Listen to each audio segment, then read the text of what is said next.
The December birthstones are zircon, turquoise, and tanzanite. So December babies, you have something old, something new, and something blue.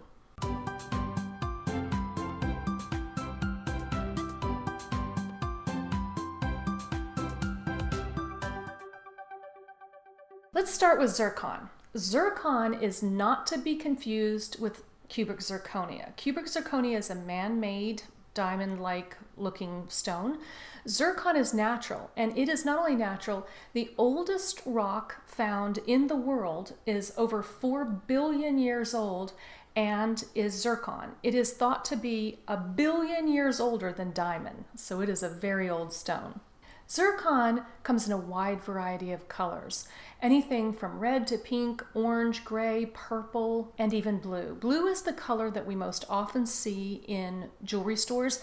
The blue has been heat treated to make it blue. Natural zircon that has unheated is pretty rare. And it is very valuable. This, for example, is a natural golden zircon.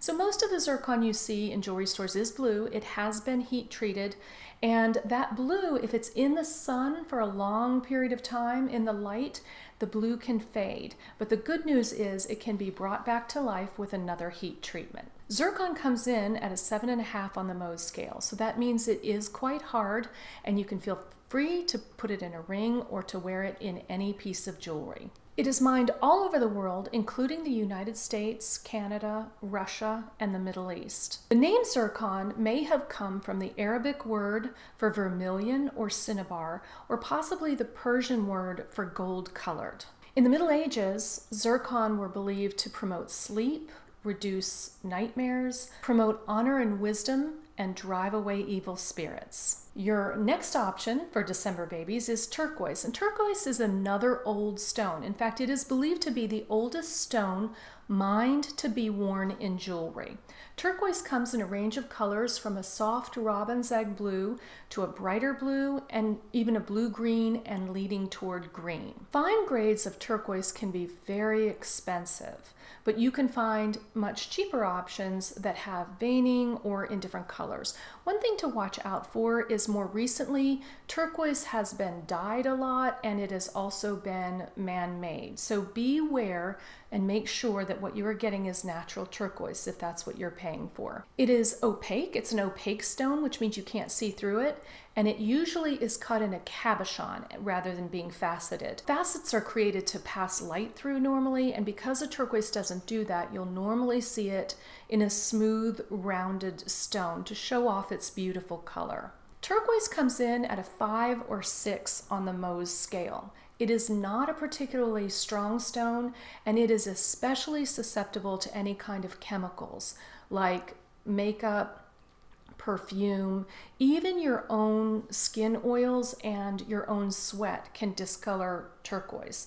So keep that in mind when you're wearing turquoise. Turquoise was revered by the Aztecs, the Persians, and the Egyptians. In fact, King Tut's tomb was embellished with turquoise. Native Americans wore turquoise for protection, and Persians believed that it guarded against ill will. Even though turquoise is a very old stone, the name turquoise actually comes from the 13th century French word meaning from Turkey, which is where Europeans were purchasing turquoise at the time. And you will find turquoise in a lot of estate European jewelry, including the Victorian time. In fact, Queen Victoria gifted her bridesmaids turquoise brooches. Your third choice, December babies, you have lots of choices, is the tanzanite. And the tanzanite is a relatively new introduction to the world of birthstones and to the world in general. Tanzanite was discovered in 1967, and it was at first thought that they had discovered sapphire. But when they realized it was another stone, Tiffany bought the rights to market it throughout the world. And Tiffany named tanzanite for Tanzania, which is where the stone is mined from. It became instantly popular in 1968. Tanzanite comes out of the ground sort of a brownish color, and it is treated to bring out that dark blue, purplish color with red flashes that we're all so familiar with. It does come in at a 6.5 or a 7 on the Mohs scale. So you may think, oh great, tanzanite is really hard, that's great.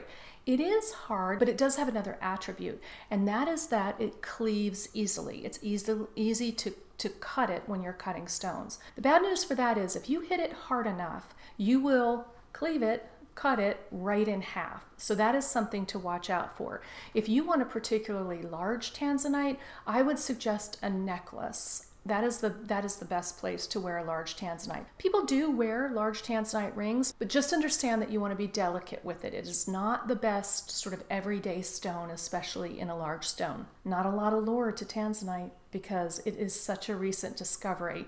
So there's no stories of ancient anybody loving this stone, but it is a gorgeous stone and you can start creating a history now. So that's it. Those are the 3 stones for December babies. You have a lot of choices. I'm interested to know, which stone do you like best? The zircon, the turquoise, or the tanzanite? I happen to own all 3. I love them all. Let me know your thoughts in the comments below. Bye for now.